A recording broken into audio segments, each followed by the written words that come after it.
오늘 시간에는 수요 기도의 요한 서신 강의 네 번째 시간입니다.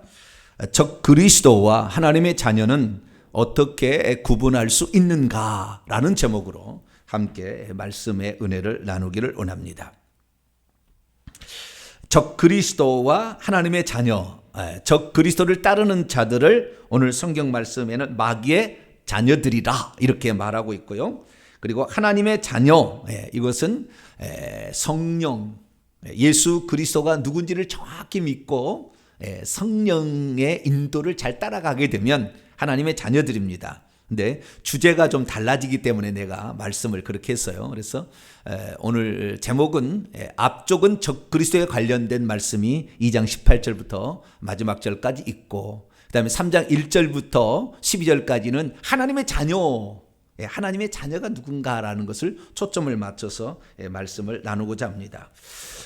그동안에 우리가 요한일서를 통하여서, 요한일서는 초신자들을 위한 책이다, 양육책이다, 이렇게 말씀드릴 수 있었고, 뿐만 아니라 이단이라는 미혹하는 자라는 세력이 교회가 들어와 있었는데, 이 미혹하는 자들로부터 자신을 지킬 수 있는, 그렇게 미리 이단이 어떻게 접근해 오는 것인지를 알아서 그 이단으로부터 자기 자신을 지킬 수 있도록 이단들에게 자기 자신을 지키는 예방책으로서, 예방주사로서 이 책이 쓰여졌다라는 말씀을 그동안에 드렸습니다. 그래서 요한일서가 이 기록된 그 목적을 정확히 이렇게 알게 되면, 우리가 이 책에서 얻을 수 있는 게 뭔가, 또 얻어야 되는 것이 무엇인가를 알 수가 있겠죠. 그래서 요한일서는 그렇게 어려운 말은 존재하지 않습니다.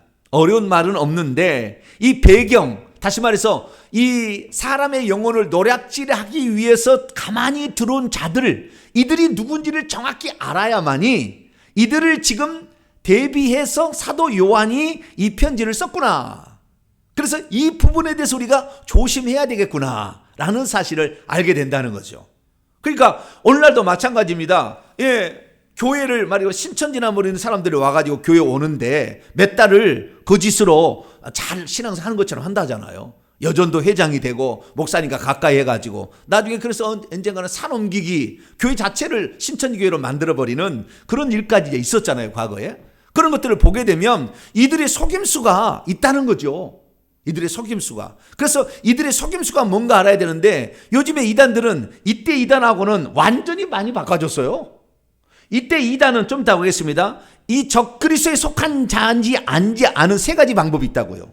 요한일서 2장 18절부터는 세 가지 방법이 있어요. 근데 지금의 이 방법이 통하느냐? 지금의 방법을 업그레이드 돼가지고, 그래가지고 몰라요.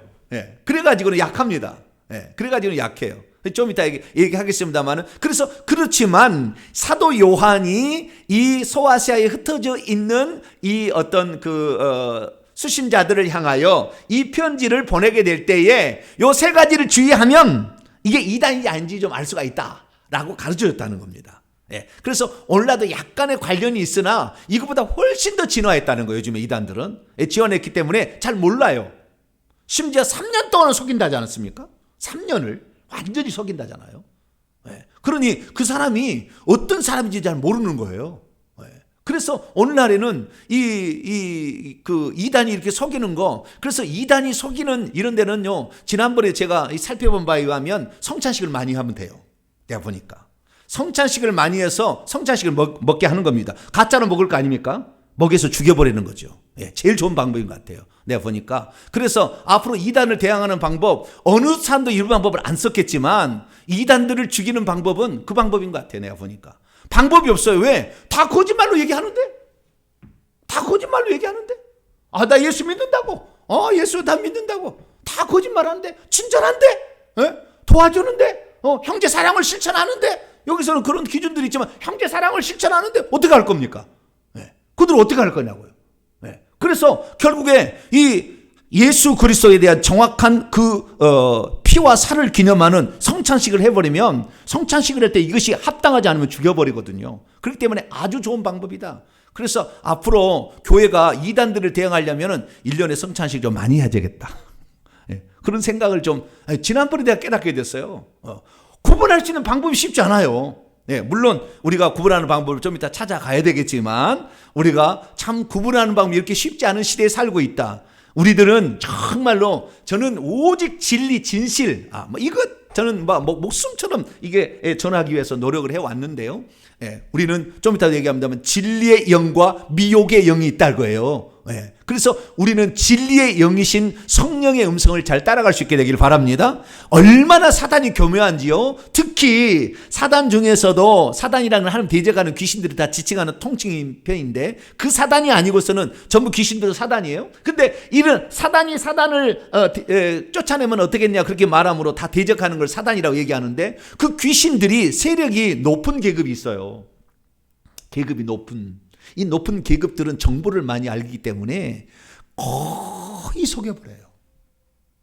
왜냐하면 영적인 실체를 얘기를 해주는데 거의 맞게 얘기하거든요. 왜? 고급 정보를 알고 있으니까. 저 밑바닥에 있는 쫄갱이 이런 쫄개 이 귀신들은 정보가 그렇게 많지 않아요. 그러나 높은 계급에 있는 것은 다들 자기가 보는 거예요, 다. 그래서 어느 정도는 많은 것들을 이렇게 우리에게 가르쳐 주지만, 그러나 그것이 결국에 거짓이라는 것이 드러난다는 거예요. 그래서 제가 그 오늘날의 이단은 다른 방법은 없지만, 오늘날의 악한 영을 구별하는 방법은 제가 좀 이따 알려드릴게요. 악한 영들은. 이것이 성령이냐, 이것이 귀신이냐, 이런 것들을 구분하는 방법에서는 제가 조금 더 좀 말씀을 드리고요. 그래서 오늘 우리 2장 18절부터는 적그리스도, 미혹하는 자, 그리고 거짓 선지자, 이렇게 해당되는 사람들을 어떻게 우리가 구분할 것인가, 이 문제를 우리가 전반부에 다룰 것이고, 오늘 후반부에 3장 1절부터 12절까지는 그게 아니라 하나님의 자녀란 존재는 무엇인가, 하나님의 자녀의 세 가지 특징이 있어요. 세 가지 특징이. 그래서 내가 하나님의 자녀인가? 이 세 가지 특징을 살펴보면 내가 하나님 자녀구나 라는 사실을 알 수 있다. 그래서 요 앞에는 적그리스도에 속한 사람을 구분하는 세 가지 방법, 뒤에서는 하나님의 자녀이라고 볼 수 있는 그런 증거의 세 가지가 뭔가, 이것을 중심으로 오늘 살펴보는 시간을 갖도록 합니다. 자, 요한일서 그동안에 우리가 1장부터 쭉 살펴봤는데요. 1장부터 2장까지 내용을 요한일서를 조금 더 제가 크게 좀 봐드릴게요. 먼저 요한일서는 그 구조가 아주 독특합니다. 어떻게 독특하냐면은 다른 그 성경책의 구조는 어떻게 되냐면은 이런 식이에요. 처음과 끝이 수미 쌍관식으로 대부분 되어 있습니다. 대부분 다. 그래서 A잖아. A, 그 다음에 B, C 이렇게 된다고 한다면은 이 A와 A-가 끝에 A가 A-가 거의 비슷하게 똑같은 형식과 그 다음에 내용들이 처음과 끝에 나와 있어요. 그냥 주면은 B, B-인 거예요. C, C-D, D를 종점으로 해가지고 이런 식으로 이렇게 정확하게 산을 이루면서 어떤 구조가 펼쳐지게 돼 있습니다. 그래서 그 구조를 파악할 때 우리가 이 성경학자, 주석학자들은 그걸 많이 보거든요. 그런데 요한일서는 그럼 어떻게 되어 있느냐? 요한일서는 어느 하나의 목적을 향하여 올라가든지 아니면 반복적으로 이렇게 되어 있는 이런 그 다른 구조하고 좀 달리 순환론적인 구조로 되어 있어요. 순환론적인 구조는 뭐냐면은 한 번 얘기한 것을 또 한 번 얘기하고 또 한 번 얘기하고 또 한 번 얘기해서 굴려가지고 나중에 정확하게 인식시키는 아주 독특한 방법을 쓰고 있습니다. 그래서 요한일서는 반복은 반복인데 처음과 끝만 이렇게 얘기하는 게 아니고 한 번 얘기를 해서 또 굴려요. 그럼 또 반복을 해서 또 한 번 굴립니다. 또 한 번 굴려서 점차적으로 거기에 몰입하게 만들어서 이렇구나, 이렇게 결론을 딱 내게 만드는 이런 구조로 돼 있어요. 그렇기 때문에 우리가 요한일서 읽어보면 앞에서 한 내용이 또 나오네, 이런 것이 많이 나올 겁니다.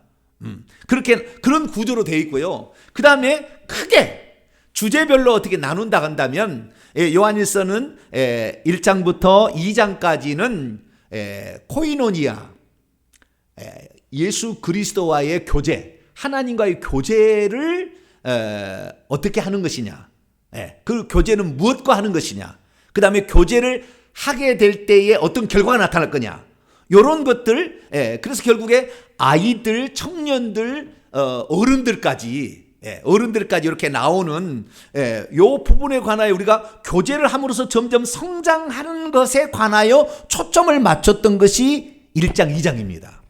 그리고 이제 오늘 들어가야 될 3장부터는 3장, 4장은 어떤 내용이냐면은 하나님의 자녀가 무엇이고 하나님의 자녀는 어떤 삶의 방식을 추구하게 될 것인가, 추구하는 것인가를 얘기하고 있어요. 그리고 5장에 넘어가게 되면 그 하나님의 자녀가 승리하기 위한 방법을 기록해 놨어요.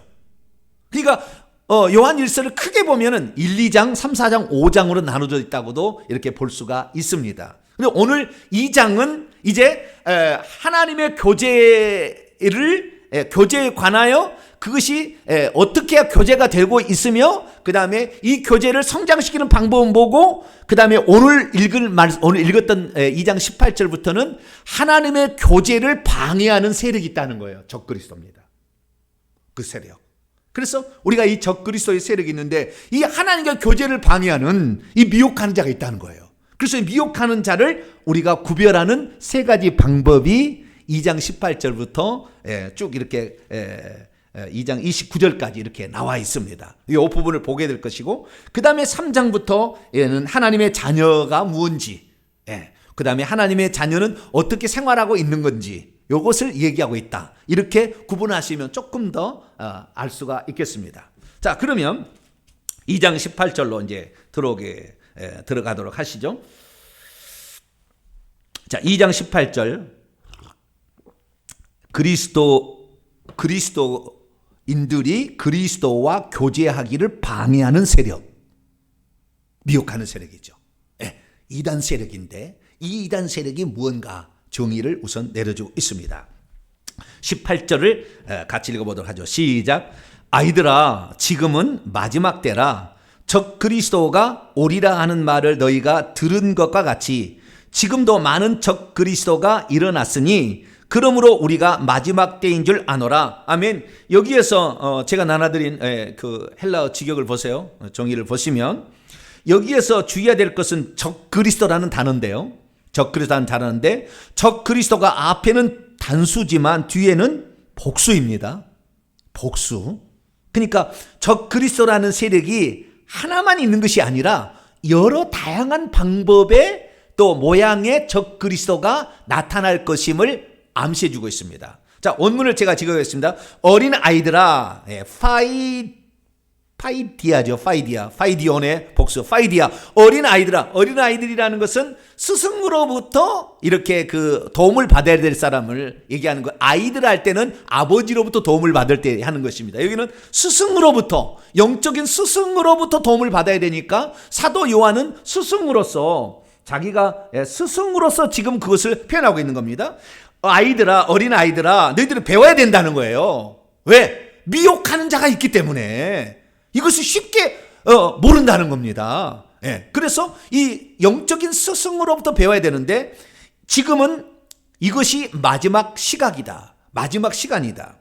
적 그리스도가 온다는 것을 너희가 들었던 것처럼 이미 얘기를 해놨던 거죠. 사도 요한이. 지금도 많은 적 그리스도들이 일어난 채 있다. 많이 있다는 겁니다. 이미 있어요. 완료형입니다. 지금도 있다는 거예요.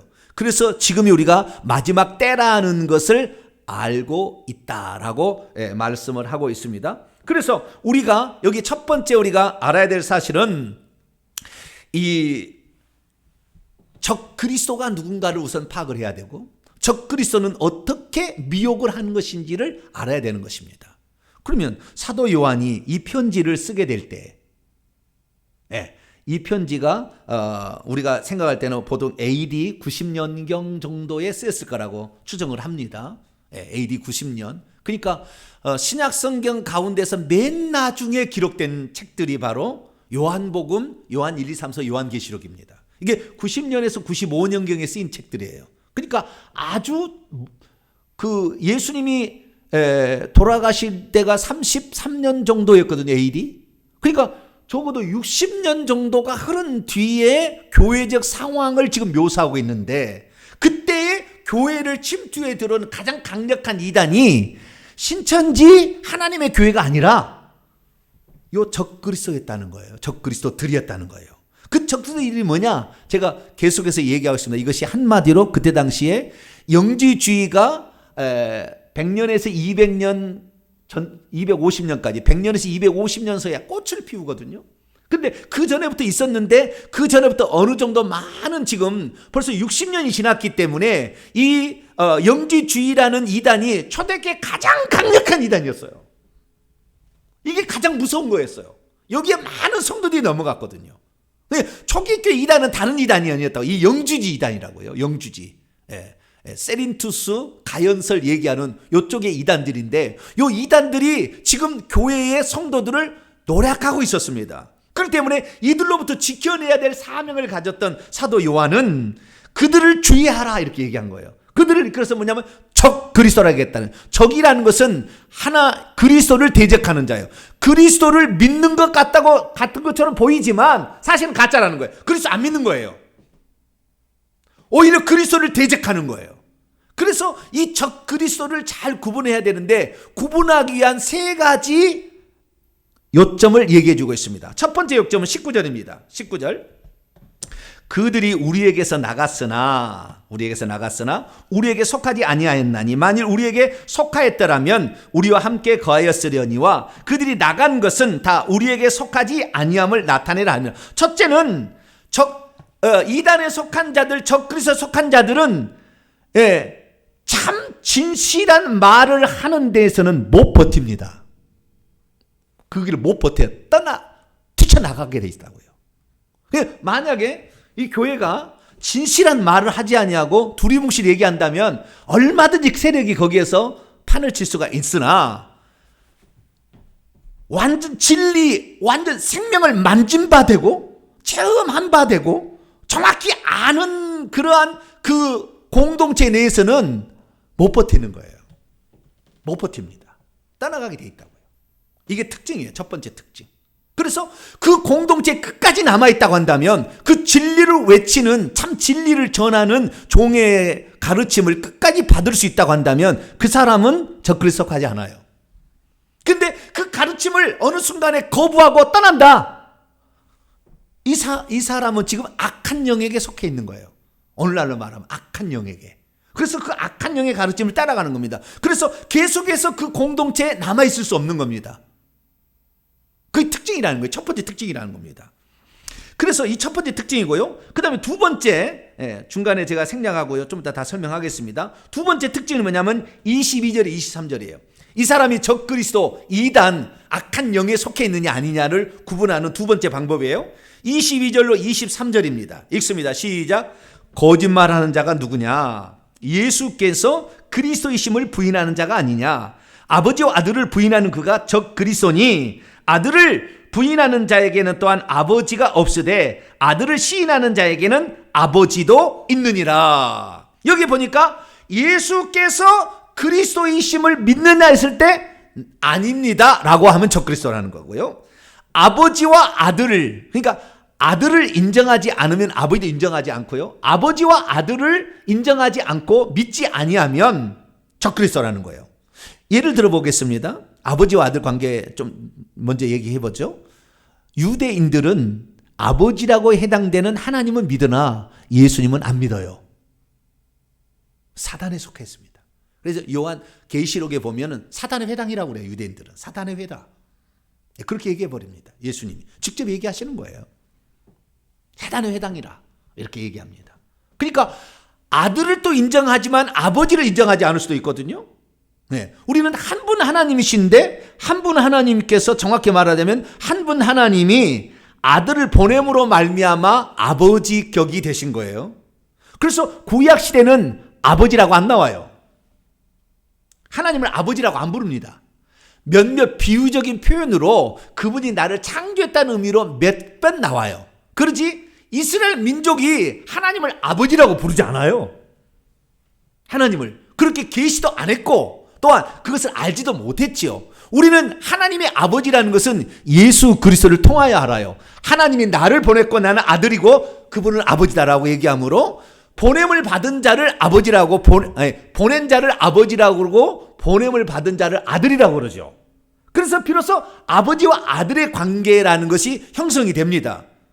그래서 하나님은 한 분이시지만 그분이 보냄을 받았는데 동시 존재가 가능하기 때문에 보냄을 받은 자와 보낸 자가 같이 있다는 거예요. 아버지와 아들이. 이 아버지와 아들을 믿어야 영생을 얻는 겁니다. 유대인들은 아버지격에 해당되는 하나님은 믿지만 아들격인 예수님을 안 믿어버려요. 그렇기 때문에 천국 못 가는 거예요. 지금 우리나라에 그런 이단이 있는데 여호와 증인입니다. 여호와 증인은 아버지 하나님은 여호와는 믿어요. 예수님은 피조물이라 해버려요. 물론 예수님도 피조물이라고 말하기는 어렵지만 피조물만이지 신은 아니라고 하는가. 예수님의 신격을 부정하니까 예수님을 가브리엘 천사장하고 동일한 것으로 봅니다. 가브리엘 천사장이라고 봐요. 여호와 증인에서는. 그렇기 때문에 여호와 증인 가면은 반드시 지옥이죠. 왜? 잘못 알고 가는 걸 어떻게 천국에 들어가겠습니까? 못 들어가는 거예요. 그래서 아버지와 아들의 관계 좀 이따 더 설명하고요. 예수께서 그리스도임을 부인하는 거, 이것이 두 번째라는 거예요. 좀 이따 더 설명하겠습니다. 그 다음에 세 번째라는 것은 뭐냐면 그 특징이 뭐냐면 특징은 어디를 보냐면 26절을 봅니다. 26절 읽습니다. 시작. 너희를 미혹하는 자들에 관하여 내가 이것을 너희에게 썼노라. 자꾸 미혹하는 겁니다. 자꾸 미혹한다는, 이 미혹한다는 말의 헬라 원문을 보면은 방황하도록 만든다는 거예요. 이리저리 헤매게 만든다는 거. 헤맨다는 의미가 제일 강합니다. 헤매게 만든다는 거예요. 이 말씀을 들으면 명확해지지 아니하고 계속 더 헤매. 그런가? 더 계속 헤매게 만드는 이런 쪽이라 한다면 이단에 속한다는 겁니다. 그래서 이 미신이라는 것이 헤맬 미자를 쓰잖아요. 어떻게 역사는 잘 몰라. 그래서 이렇게 해야 되나 저렇게 해야 되나. 근데 성경은 정확하지 않습니까? 그래서 헤매지 않도록 하기 위해서 하나님께서 이 땅에 보내신 분이 있으니 보혜사 성령이, 할렐루야. 그 보혜사 성령이 헤매지 않도록 우리를 가르쳐준다. 그 27절에 나와 있습니다. 그것이 기름 부음이라는 겁니다. 성령의 기름 부음이라는 거예요. 이 기름 부음이 20절에도 나와 있고요. 그 다음에 27절에 나와 있습니다. 우리 헤매지 않도록, 그리고 예수께서 그리스도이심과 아버지와 아들의 관계가 어떤 것인지를 가르쳐주는 존재로서 성령의 기름 부음이 있다. 성령의 가르침이 있다는 겁니다. 가르침이 있다는 거예요. 그래서 우리가 이 세 가지, 첫 번째는 뭡니까? 그 공동체, 진리를 외치는 공동체에 계속 있지 못하고 뛰쳐나간다는 거예요. 이게 이단이라는 겁니다. 두 번째는 예수님이 그리스도이심을 부정하고 예수님 아버지와 아들을 부정하는, 아버지와 아들을 부정하는, 이게 바로 이단의 세력이고요. 세 번째는 자꾸 미혹을 한다는 겁니다. 이게 바로 이단인지 아닌지를 구분하는. 그래서 그의 말을 들으면 그런 것 같기도 하고 아닌 것 같기도 하고, 이런 것은 이단에 속한다는 거예요. 그래서 그렇게 구분하라라고 말하고 있죠. 다시 처음으로 돌아옵니다. 적그리스도란 말을 여기서 성경에 요한 1서와 요한 2서만 나옵니다. 성경에. 다른 데 한 번도 안 나옵니다. 거짓 그리스도라고 예수님이 마태복음 24장에 얘기했죠. 적그리스도라는 말은 요한 1서, 요한 2서에만 나오는 사도 요한이 쓴 개념인데요. 18절에 두 번 나오죠. 적그리스도, 그 다음에 적그리스도들. 그 다음에 22절에 또 한 번 나오지 않습니까? 적그리스도. 그 다음에 4장으로 넘어가 봐요. 4장 3절에 총 5번 나옵니다.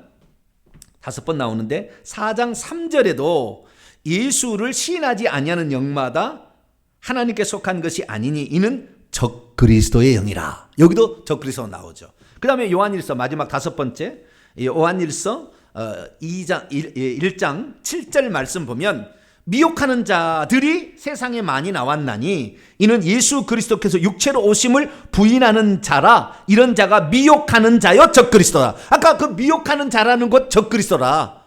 그래서 자꾸 미혹한다는 겁니다. 헤매게 만든다는 거예요. 그렇게 해가지고 이렇게 사람들을 진리로부터 떠나게끔 만드는, 거짓말로 미혹하는 이런 것들이 적그리스도라라고 얘기를 하고 있습니다. 자, 그래서 우리가 적그리스도, 요때 당시에 적그리스도는 영지주의입니다. 영지주의.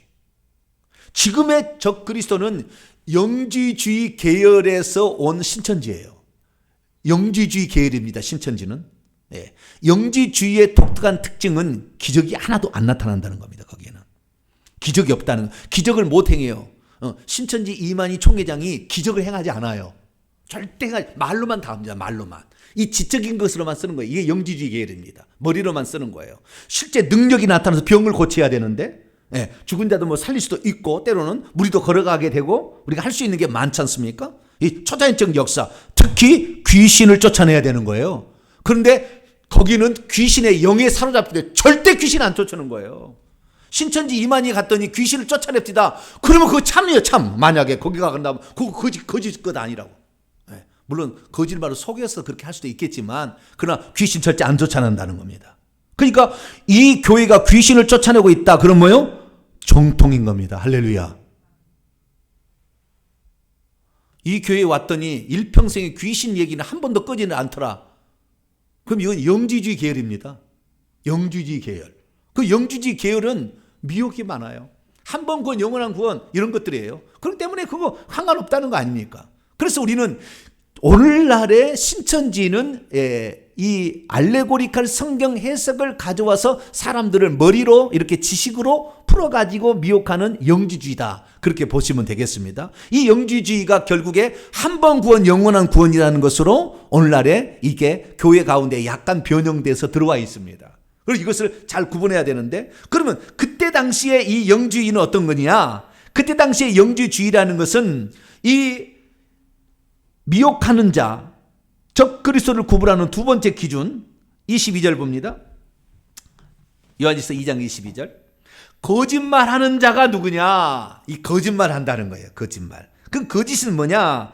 21절에서 봅시다. 그게 나옵니다. 시작. 내가 너희에게 쓰는 것은 너희가 진리를 알지 못하기 때문이 아니라 알기 때문이요. 또 모든 거짓은 진리에서 나지 않기 때문이라. 모든 거짓, 푸시도스. 이 거짓이란 말은 모조품이고요, 가짜고요, 위조품입니다. 진짜 같으나 아닌 거예요. 진짜 같은 건 아니라. 이 거짓이 전체가 다 완전히 틀린 게 아니고 진짜처럼 생겼어. 겉으로 보기에는 진짜 같아. 신천지 진짜 같으니까 빠지는 거 아닙니까? 하나님의 교회 진짜 같으니까 빠지는 거 아니에요. 진짜 같으나 사실은 위조품이라는 거예요. 모조품이라는 거예요. 그러면 이 모조품이 뭐냐? 이 모조품을 구분하는 두 번째 기준은 뭐냐면 예수님이 그리스도임을 시인하지 않는다는 거예요. 이것이 22절입니다. 예수께서 그리스도임을 시인하지 않는 것, 부인하는 겁니다. 자, 그래서 이 당시의 영지주의가 이걸 했습니다. 영지주의는 어떤 거냐? 다시 얘기합니다. 영지주의는 영적인 세계는 진리고 육적인 세계는 더럽고 추하고 악이다 이거예요. 그래서 이 영과 육을 분리를 했습니다. 이분법론적인 생각을 가졌는데요. 영은 선하고 진리다라고 얘기한 것이고 육은 악하고 더럽다 이렇게 얘기한 겁니다. 그래서 예수께서 절대, 그리스도는 그들이 말하는 신을 지칭하는 표현인데 그리스도는 예수가 될 수 없다는 겁니다. 왜? 예수는 육신을 입고 이 땅에 태어난 존재잖아요. 예수라고 불렀잖아요. 다시 말해서 인간의 몸을 입고 있는 사람은 예수잖아요. 그리스도는 그분에 대한 직책입니다. 직책. 기름 부음 받은 자는 직책이고 원래는 예수지 않습니까? 근데 그 예수가 육체를 입은 것은, 육체는 더럽고 악하고 이런 것인데 절대 그래서 예수님이 그리스도가 될 수 없다는 겁니다. 이게 영주주의예요. 그래서 죄악된 육체를 가지고 태어난 예수님에게 세례 요한이 세례를 줄 때 그 영이 들어가서 그리스도가 들어감으로 말미암아 3년 반 동안 예수의 육체를 쓰다가 죽기 전에 탈출해 갔다는 거예요. 이것이 영주주의입니다. 왜? 육체는 더러운 거니까. 그래서 예수께서는 처음부터 왕이에요. 처음부터 언제까지. 그분은 말씀이 육신이 된 하나님이기 때문에. 그런데 이분의 3년 반만 예수가 그리스도였다는 거, 이렇게 인정하는 것이 뭐예요? 적그리스도 영주주의인 거예요. 그러니까 예수님이 그리스도임을 믿기는 믿지만 전체를 안 믿는 겁니다. 전체를 안 믿는 거예요. 그래서 요한일서 1장 1절과 2절 말씀을 처음에 딱 때린 것은 영주주의에게 한 방 딱 매기는 거예요. 자, 요한일서 1장 1절과 2절 한번 읽어봅시다. 시작. 태초 밑에 있는 생명의 말씀에 관하여는 우리가 들은 바요 눈으로 본 바요 자세히 보고 우리의 손으로 만진 바라. 이 생명이 나타나신 바 된지라. 이 영원한 생명을 우리가 보았고 증언하여 너희에게 전하노니 이는 아버지와 함께 계시다가 우리에게 나타난 바 되시라. 그러니까 나타난 바 되신 하나님을 우리는 예수님이라고 부르죠. 그리고 아들이라고 부릅니다. 그것이 바로 1장 1절에 분명히 우리가 사도 요한을 비롯한 여러 사람들이 우리가 그것을 그분으로부터 말씀을 들었고 눈으로도 보고 손으로도 만져봤다는 거예요. 육신을 진짜 믿고 계신 분이라는 거죠. 그런데 영주주의는 그리스도가 육체를 가진 더러운 육체를 가진 예수님이었지만 잠깐 썼고 버렸다는 거예요. 이게 버렸는데 그래서 영주주의 계열도 다양한데 예수 그리스도께서 예수님을 그리스도가 와서 쓰다가 죽기 전에 탈출해서 가버렸다. 그래서 예수님은 그냥 인간의 육체가 죽은 거다라고 하는 분파도 있고요. 뿐만 아니라 예수님이 그리스도였는데 이 죽을 때는 예수님이 죽은 게 아니 그리스도가 죽은 게 아니고 아리마대 요셉이 대신 죽었다. 그렇게 또 얘기하는 분파도 있고 종류는 다양합니다. 종류는 다양한 거예요. 그 다음에 그러니까 그들은 어떻게 하냐. 예수님이 십자가에 죽은 것은 어떤 분파는 또 이렇게 얘기합니다. 여기 영주주의 분파는 예수님이 십자가에 죽은 것은 죽은 것처럼 보였을 뿐이지 사실은 안 죽은 거다. 죽은 것처럼 보였을 뿐이다. 그것을 가연설이라고 합니다. 가연설. 죽은 것처럼 보인 것뿐이다. 어떻게 그리스도가 죽겠느냐? 절대 죽을 수가 없다. 그래서 죽은 것처럼 보인 것이다. 그런데 이것이 뭡니까? 예수님의 성육신을 부인하고 예수님의 죽음을 부인하고 예수님의 좀 더 나아가서는 부활을 부인하는 3대 이것을 부인하면 기독교는 존재할 목적이 없는 겁니다. 그분이 육체를 입는 것은 우리의 죄를 용서하기 위해서 피 흘려 죽으려고 육체를 입은 것인데 우리의 죄 사함을 위해서 육신을 입은 것이지 그분이 무슨 육신을 입고 싶어 입었겠어요? 그분이 죽은 것은 우리의 죄의 값이 사망이기 때문에 대신 그 값을 지불하기 위해 죽은 것이지 그분이 왜 죽겠습니까? 그렇잖아요. 그렇기 때문에 예수 그리스도 성육신과 예수 그리스도의 죽음을 부인한다는 것은 우리의 죄를 용서받지 나는 안 해도 된다는 거예요. 그 필요 없다는 겁니다. 관계없다는 거예요. 영주주의는 어떤 거냐? 우리가 원래 하나님으로부터 나온 신적 존재였는데 우리가 너무 멀리 떨어져 가지고 그것을 깨닫지 못하고 있었다는 거예요. 그래서 그노시스, 우리가 원래 하나님과 똑같은 존재였다는 걸 깨닫는 순간에 우리가 영지를 받게 되는 것이고 영지를 받았으면 이미 구원을 받은 것이다 라고 얘기하는 게 영주주의입니다. 구원. 영주주의 구원론은 예수 그리스도의 성육신과 예수 그리스도의 죽음을 부인하는 것이고 아무 관련이 없는 거예요. 우리는 그거 몰라도 우리는 구원 받는 겁니다. 영주주의는. 그러니까 영주주의는 100% 이단인 것입니다. 하나님께서 왜 이 땅에 육신을 입고 오셨는지를 거부하는 거니까. 하나님이 우리 죄를 대신해 죽은 것을 거부하는 거니까. 이게 영주주의예요.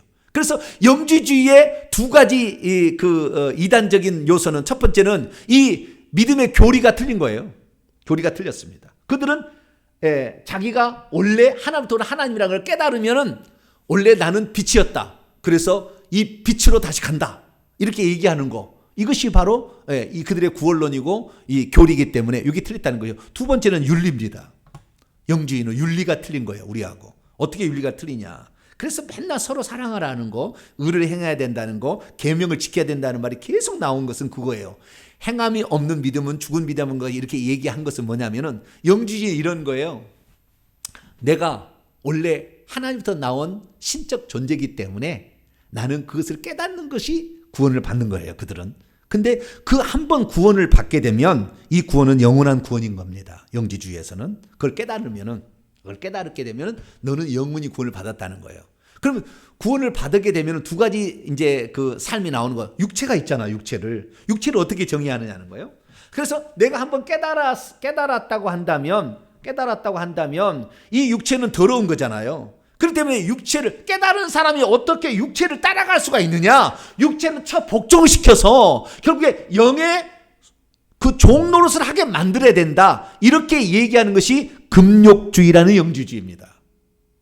금욕질은 육체는 더러운 것이기 때문에 이게 영이 구원을 받았으니까 이 육체를 철저하게 쳐서 복종을 시켜야 된다. 이렇게 얘기하는 것이 금욕주의적 영지주의예요. 그 다음에 또 하나는 뭐냐면은 쾌락주의적 영지주의가 있어요. 쾌락주의 영지주의는 뭐냐? 어차피 인간은 더러운 육체를 가지고 있는데 우리의 영이 거듭나서 우리의 영이 이제 구원을 받아가지고 깨끗해졌는데 이 육체가 아무리 더러워도 영은 더럽힐 수가 없다고 믿는 겁니다. 그렇기 때문에 육체는 어떻게 살아도 관계없는 거예요. 그래서 방탕하게 살아도 내가 간음을 행해도 죄가 아니라는 겁니다. 이게 구원파하고 비슷한 거예요. 내가 예수 그리스도를 믿어서 구원을 받았으면 내가 지금 죄를 지어도 이건 죄가 되지 않는다. 예수님이 이미 십자가에 다 용서해버렸기 때문에 우리는 죄가 되지 않는다. 우리는 천국 간다. 천국 못 가거든요. 근데 천국 간다 얘기하는 거하고 비슷한 겁니다. 그래서 우리가 영적으로 구원을 받았으니까 육체는 우리에게 영에게 아무리 죄를 지어도 영향을 미칠 수가 없다. 그렇기 때문에 우리는 마음대로 살아야 된다. 이것이 영지주의예요. 그렇기 때문에 이 쾌락주의적 영지주의를 추구하는 자들은 교회에 들어와가지고 음란을 행합니다. 음란을 행하는 거예요. 그래서 우리나라의 이단들 보면은 음란하잖아요. 왜? 우리는 이미 구원을 받았기 때문에 육체를 섞어도 된다는 거예요. 이게 통일과 문선명 여기 나오는 거 다 여기 나오는 겁니다. 육체는 아무런 영의 영향을 안 미친다는 거예요. 그렇게 나가는 게 이단입니다. 그러나 신천지 이만희는 그러진 않죠. 신천지 이만희는 그러진 않습니다. 육체를 더럽히지는 이런 것은 하지 않아요. 아주 철저히 잘 지킵니다. 그렇지만 거기에는 기적이 없어요. 왜? 성령이 없으니까. 성령의 은사가 안 나타나는 거죠. 악한 영의 그 속임수에 넘어가는 겁니다. 병든 자가 낫는 치유 집회를 안 해요. 신천지는 아무래도 절대 치유 집회를 하지 않습니다. 귀신 축사 집회를 하지 않습니다. 성찬식을 행하지 않습니다. 성찬식을 행하지 않는 거예요. 이게 이단인 거예요. 네. 그래서 이 예수께서 그리스도임을 부인하는 자, 이게 바로 아까 4장 2절 말씀 보면 이로써 너희가 하나님의 영을 알지니 곧 예수께서 육체로 오시는 것을 시인하는 영마다 하나님께 속한 것이요 예수를 시인하지 아니한 육체로 오신 것을 시인하지 아니한 것마다 하나님께 속한 것이 아니니 적 그리스도의 영이라 이렇게 얘기하고 있는 겁니다. 그래서 예수 그리스도의 성육신을 부인하면 이건 이단이고 적 그리스도다라고 말할 수가 있겠죠. 그리고 그 다음에 아버지와 아들 관계, 아버지와 아들 관계는 제일 좋은 말씀이 요한복음 17장이에요. 자, 요한복음 17장.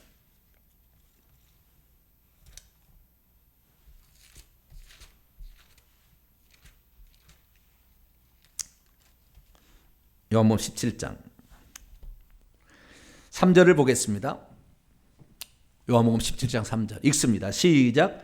영생은 곧 유일하신 참 하나님과 그가 보내신 자 예수 그리스도를 아는 것이니라. 아멘. 원문을 지켜갑니다. 그런데 영생은 이것입니다. 그들이 당신을 유일하신 그리고 참되신 하나님으로 계속해서 아는 것입니다.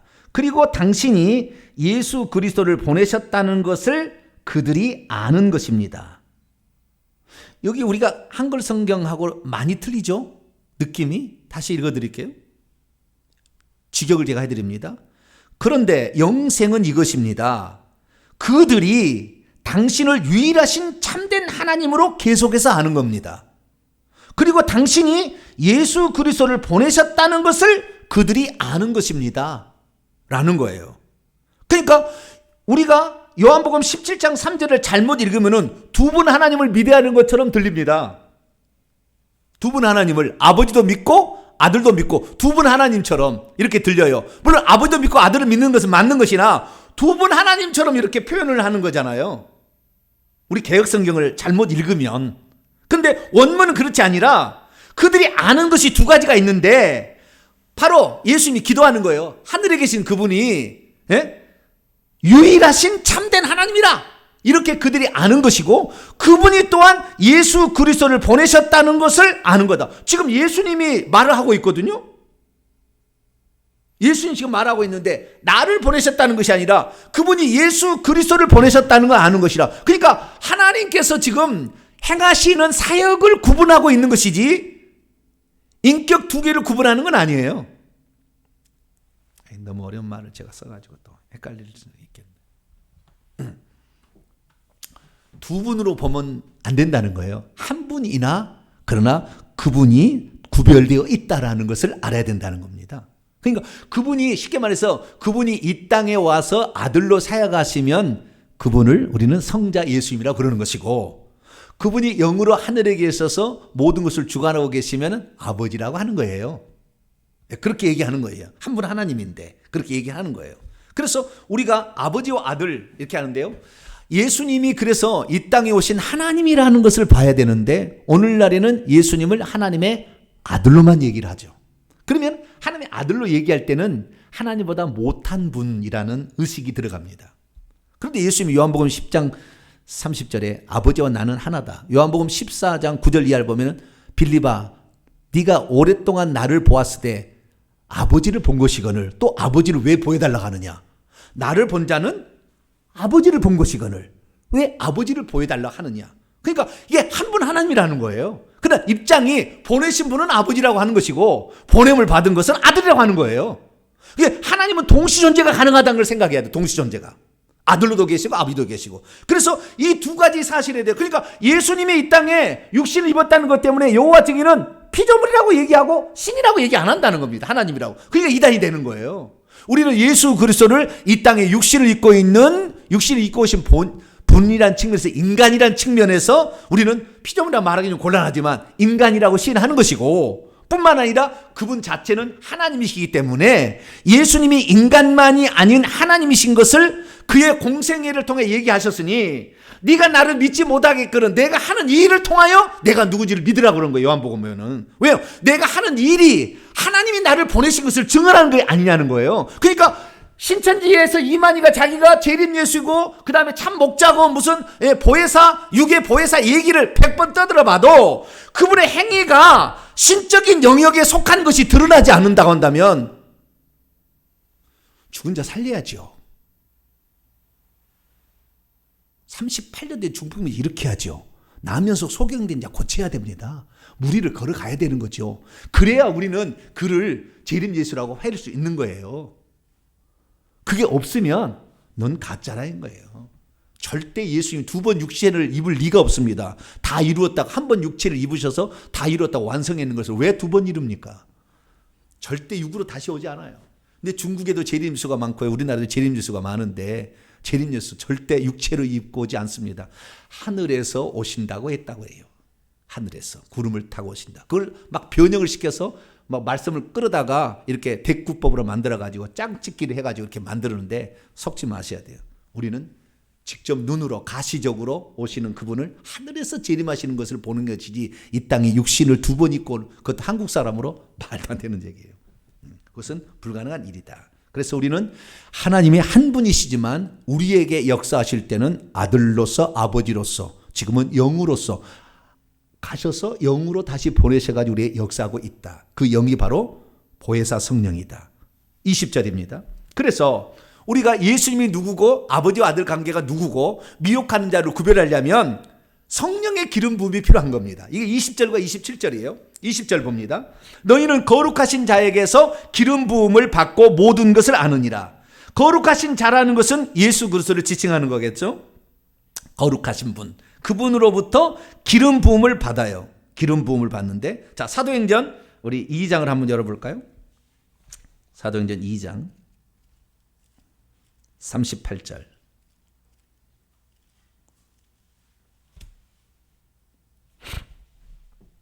사도행전 2장 38절 읽습니다. 시작. 베드로가 이르되 너희가 회개하여 각각 예수 그리스도의 이름으로 세례를 받고 죄 사함을 받으라. 그리하면 성령을 선물로 받으리니. 이렇게 돼 있죠. 예, 그래서 이렇게 돼 있고요. 그 다음에 또 하나 말씀이 또 있는데 잠깐만요. 이것뿐만이 아니라 우리가 다른 말씀도 하나 또 봐야 돼요. 2장 33절 말씀을 보죠. 33절. 이게 아주 중요한 거예요. 성령의 선물뿐만 아니라 2장 33절 시작. 하나님이 오른손으로 예수를 높이심에 그가 약속하신 성령을 아버지께 받아서 너희가 보고 듣는 이것들을 부어주셨다. 예수님께서 아버지로부터 성령을 받아서 보내주셨다고 하잖아요. 그렇죠?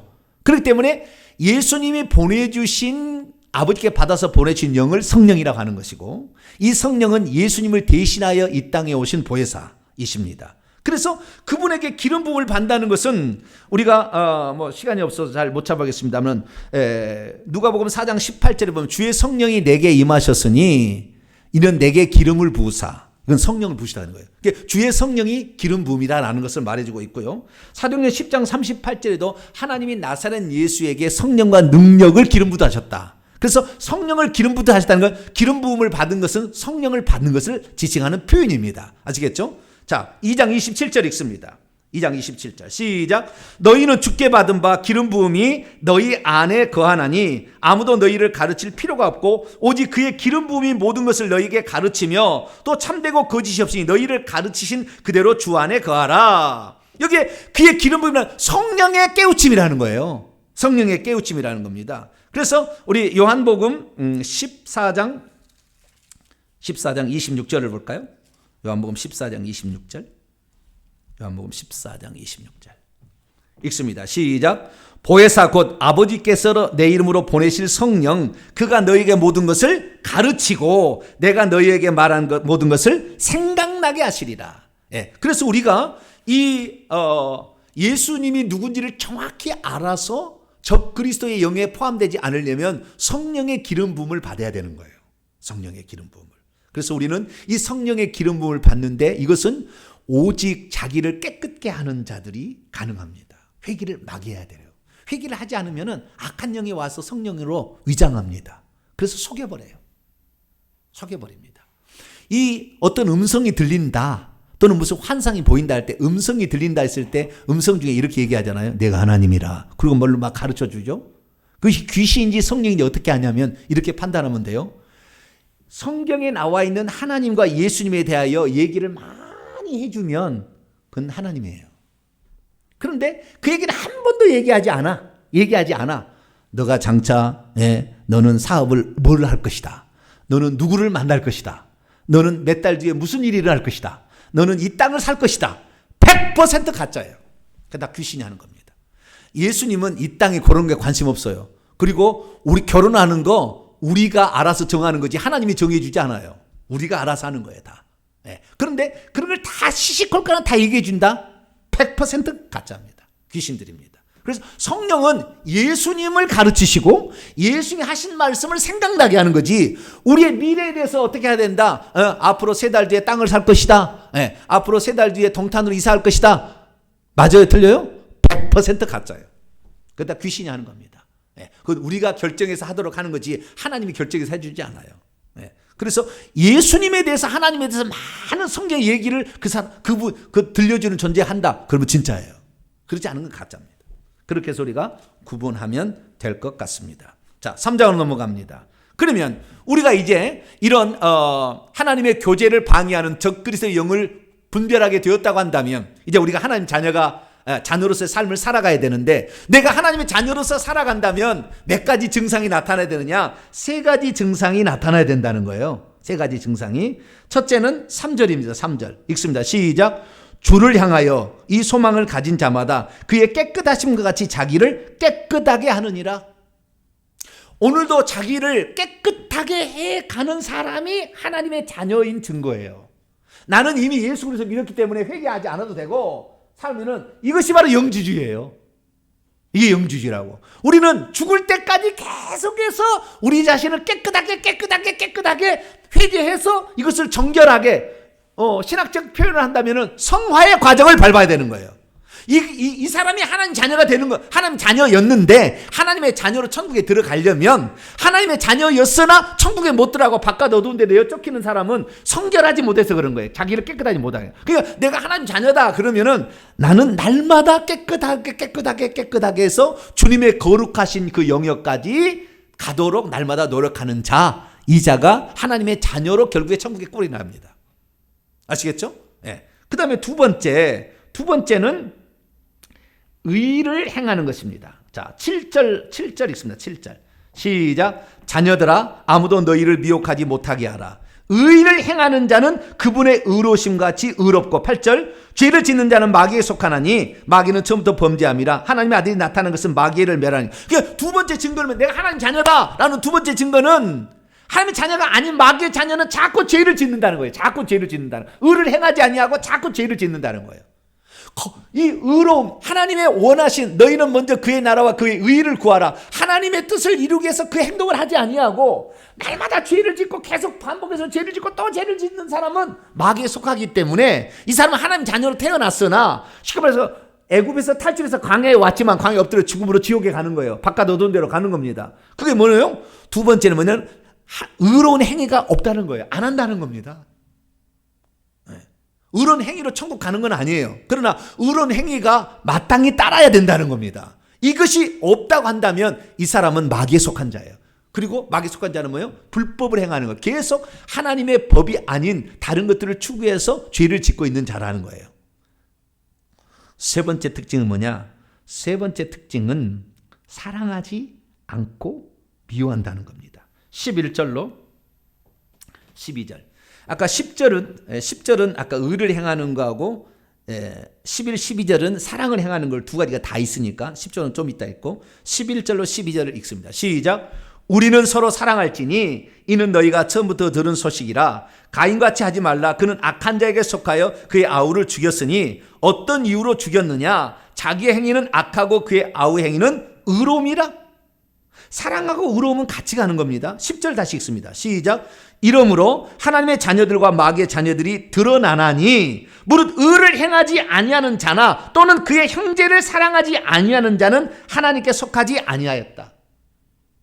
그러니까 세 번째 증거는 뭐냐? 내가 하나님 자녀다. 그 확실히 알고 싶은가? 그러면 뭐요? 사랑하는 거예요. 사랑하는 거. 형제를 사랑하는 겁니다. 이것이 세 계명입니다. 계속 얘기합니다. 그래서 4장 가면 아예 하나님은 사랑이라. 그래서 어떻게 해서 독생자를 사랑해서 우리를 보냈는지, 그래서 자기의 목숨을 내주는 것이 바로 사랑이다 라고 하면서 계속해서 그 사랑에 대해서 얘기를 해줍니다. 그래서 자기의 형제를 사랑하지 않고 있으면 이 사람은 마귀에 속한 자다. 하나님 자녀가 아니고. 그래서 자기 형제를 미워하는 거, 미워, 시기, 질투가 대표적인 게 가인이라는 거예요. 가인. 형제였잖아. 아벨하고 형제였잖아요. 형제. 그런데 왜 가인을 마귀에 속한 자라냐? 형제를 시기하고 질투하고 미워해서 죽이잖아요. 그래서 미움은 곧 살인이라. 그렇게 이제 뒤에 보면 이렇게 나옵니다. 다음 주에 배우겠지만 형제를 미워하는 것은 곧 살인이다. 그래서 미움이 살이라고 얘기를 하게 되는데 이 미움과 시기가 늘 가득한 사람, 어떤 사람? 마귀에 속한 자다. 물론 하나님의 거듭나서도 생명의 씨를 가지고 있지만 마귀에 속해 있어서 그 죄를 완전히 해결치 못하면 결국에 새 예루살렘 성에는 못 들어갑니다. 못 들어갑니다.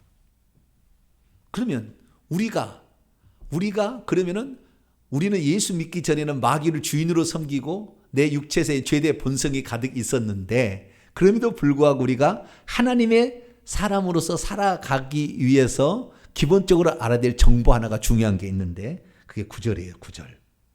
아주 중요한 정보가 하나 있어요. 9절과 8절인데 9절 먼저 읽습니다. 시작.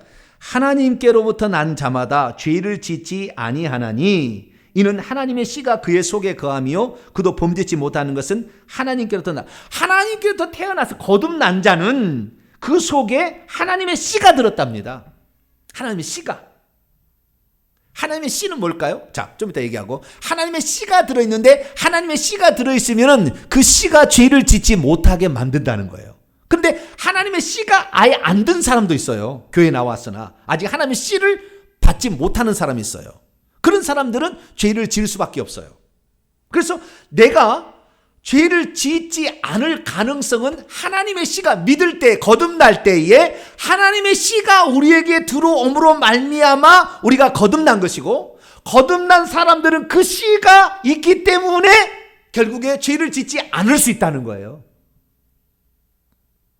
그러면 하나님의 씨는 뭘까요? 자, 하나님의 씨는 요한일서 1장 10절에 나와 있습니다. 요한일서 1장 10절 읽습니다. 시작. 만일 우리가 범죄하지 아니하였다 하면 하나님을 거짓말이로 만드는 것이니 또한 그의 말씀이 우리 속에 있지 아니한다. 우리 속에 뭐가 있어요? 하나님의 말씀이 있는 거죠. 하나님의 말씀이 바로 하나님의 씨라고 할 수 있습니다. 자, 하나님의 말씀, 하나님의 말씀을 보도록 하는데요. 우리가 이 씨에 대해서 정확히 조금 더 살펴보도록 하죠. 씨는 베드로전서 1장, 베드로전서 1장을 보겠습니다. 앞으로 넘어가세요. 23절을 보겠습니다. 베드로전서 1장 23절. 베드로전서 1장 23절 읽습니다. 시작. 너희가 거듭난 것은 썩어질 씨로 된 것이 아니요 썩지 아니할 씨로 된 것이니 살아있고 항상 있는 하나님의 말씀으로 되었다. 그렇죠? 그러니까 우리가 하나님의 말씀을 우리 안에 모시고 있다고 한다면 하나님 씨가 있는 거예요. 근데 이 말씀이 곧 내가 너희에게 이르는 말이 영이요 생명이라 했어요. 그렇기 때문에 저는 이 씨라는 것을 말씀으로 풀어가는 사람도 있지만 저는 생명이라고 봅니다. 하나님의 씨를. 학자들은 두 가지로 보거든요. 하나는 말씀, 하나는 성령으로 봅니다. 하나님의 씨를. 근데 저는 생명으로 봅니다. 생명. 그 씨가 떨어진다라는 거잖아요. 말씀이 떨어지지만 결국에 그 믿을 때에 성령께서 생명을 가지고 우리에게 들어옵니다. 이 생명이 영생이잖아요. 그렇기 때문에 씨가 있다는 것은 하나님의 생명이 들어있다고 저는 봅니다.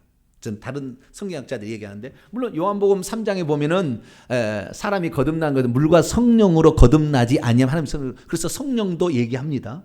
그래서 그 틀린 것이 아니에요. 말씀일 수도 있고 성령일 수도 있으나 저는 정확하게 본다고 한다면 하나님의 씨가 거기 있다는 것은 하나님의 생명이 들었다라고 봅니다. 이 생명은 이 세상에 속하지 않는 하늘의 영의 세계에서 온 생명입니다.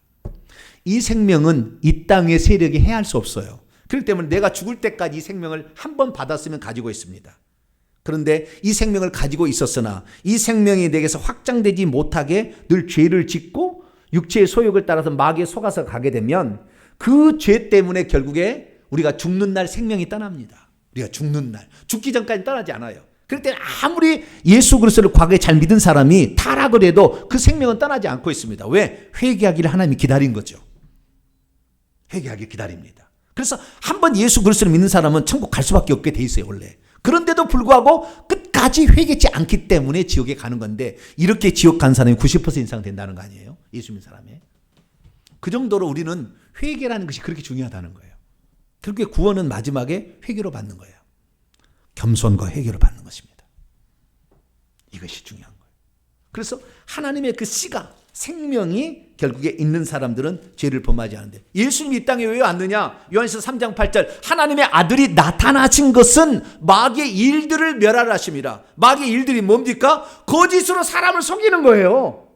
거짓으로 계속 속여가지고 죄를 짓게 만드는 겁니다. 그래서 예수님이 이 땅에 오신 것은 하나님의 씨를 집어넣어줘 가지고 더 이상 죄를 짓지 않도록 만들고 죄를 지은 것은 예수님이 십자가에서 흘리신 피로 말미암아 회개할 때 씻어버리는 거예요. 그러니까 아무리 마귀가 죄를 짓게 만들고 죄의 열매가 있다, 죄의 결과가 있다 할지라도 예수 그리스도께서 생명을 그에게 집어넣어서 사망의 해를 당할 사람에게 생명을 집어넣어서 거기에 함께 있고 뿐만 아니라 마귀를 들춰내가지고 귀신을 쫓아내고 이 죄를 짓게 만드는 요소가 있다는 걸 알게 해줘서 성령으로 계속 깨닫게 하는 겁니다. 그래서 우리는 아하 이게 죄였구나 점점 그래서 예수 그리스도께서 오신 것은 이것이 죄였구나 라는 사실을 깨달아서 더 이상 죄를 짓지 않게 만드는 겁니다. 네, 그래서 요한일서 2장 1절 보면은 내가 이것을 쓴 것은 너희로 하여금 죄를 범치 않게 하려 함이라 2장 1절에 그렇게 얘기하고 있다고요. 그래서 여러분들이 하나님에 속하기 위해서는 죄하고 싸워야 됩니다. 죄를 이겨야 되는 거예요. 죄를 이기지 못하면 지옥 갈 확률이 많아요. 네. 그래서 이 하나님의 씨가 우리 속에 들어와서 자랄 때에 예수님께서는 그 생명을 이길 수 있도록 계속해서 성령을 통하여 우리에게 깨우치시고 죄를 짓지 않게 하는 뿐만 아니라 죄를 지어도 용서를 해줘 버리는 거예요. 회개하는 자에게는 피로. 그러니까 결국에 마귀의 일을 멸한다는 말은 원문의 뜻은 말하면 폐지시킨다, 무효화시킨다는 겁니다. 아무리 마귀가 죄를 짓게 만들고 죄의 결과로 사망으로 끌고 간다 할지라도 예수님이 무효화시켜 버리는 거예요. 왜? 회개하면 죄를 사해줘 버리는데? 회개하면 사해줘 버리는데? 그리고 그 다음에 그 마귀의 정체를 계속 드러내 주는데 진리의 말씀으로. 그래서 죄를 짓지 않게 한다는 것이죠. 그래서 우리가 장차 어떻게 될 모습인가? 자, 3장 1절로 3절까지만 말씀을 읽고 마칩니다. 보라, 아버지께서 어떠한 사랑을 우리에게 베푸셔가지고 하나님 자녀라 일컬음을 받게 하셨는지 생각해봐라. 세상이 우리를 알지 못하는 것은 하나님 그분을 알지 못하기 때문입니다. 사랑하는 자들아, 지금은 우리가 하나님의 자녀라. 장래 어떻게 될지 아직 나타나지 아니하였으나 그분이 나타나시다면, 예수 재림이겠죠. 우리가 그와 같게 될 줄 아는 것은 그의 참모습 그대로 볼 것이기 때문이니 주를 향하여 이 소망을 가진 자마다 반드시 그의 깨끗하심과 같이 자기를 깨끗하게 한다는 거예요. 그러니까 내가 하나님이 지금 자녀예요. 여기 자녀라고 그러잖아요. 예수 그리스도를 믿으면 자녀입니다. 믿는 자는 영생을 얻었고, 그렇습니다. 얻었어요. 없는 게 아니에요. 있어요. 그런데 우리가 장차 그리스도의 모습까지 발전해 가야 되는데, 그리스도의 그 성품까지 따라가야 되는데, 결국에 그것을 깨끗하게 함으로 말미암아 그렇게 된다는 거거든요. 그러니까 우리가 깨끗하지 않으면은, 더러우면은 신부 취하지 않아요. 그래서 예수 그리스도를 믿었으나 천국에 못 들어간 사람이 수두룩하게 된 것은 자기를 깨끗하게 하지 않아서 그런 겁니다. 그래서 저와 여러분은 하나님의 자녀다 그러면은 자기를 깨끗하게 할 수 있게 되기를 축원합니다. 그 다음에 하나님 나라를 위해서 의를 구하시는 삶을 살게 되기를 바랍니다. 그 다음에 형제를 사랑함으로 실천. 영지주의는 실천 안 해요. 머리로만 이미 깨달았으니까 죄를 지어도 아무 상관없다는 거예요. 그래서 그렇게 아니다. 형제를 사랑해야, 실천하고 있어야. 이 옷을 벗고 있는데 도와주지 않으면서 그래서 사랑한다고 말할 수 없다. 이제 다음 주에 얘기하겠습니다만, 그래서 이제 사랑의 부분으로 다음 주부터 하나님 자녀라 한다면 형제를 사랑해야 된다. 그리고 4장 가서는 하나님은 사랑이시다. 이거까지 쭉 나가게 되는데 하나님 사랑에 대해서 다음 주에 더 공부하도록 하겠습니다. 기도합니다. 거룩하신 하나님, 오늘 우리는 적그리스도가 어떻게 우리에게 접근하는지를 잘 모르고 하나님의 자녀면 당연히 천국 갈 줄 생각하고 있으나 하나님의 자녀다운 삶이 없을 때는 결국에 하나님으로부터 버림받을 수밖에 없다는 것을 봅니다. 주여, 우리가 이미 얻은 구원을 지켜낼 수 있도록 우리 자신을 깨끗게 하는 자가 되게 도와주옵소서. 하나님 나라에 들어갈 때 면류관을 얻을 수 있도록 오늘도 의를 행하는 자가 되게 하시고 형제를 사랑하는 자가 되게 해 주옵소서. 행함이 없는 그러한 머리로만 아는 것들은 다 가짜라는 것을 알고 우리가 이 머리로부터 가슴으로 내려오는 진실한 사랑을 실천하게 도와주옵소서. 우리 주 예수 그리스도의 이름으로 기도하옵나이다.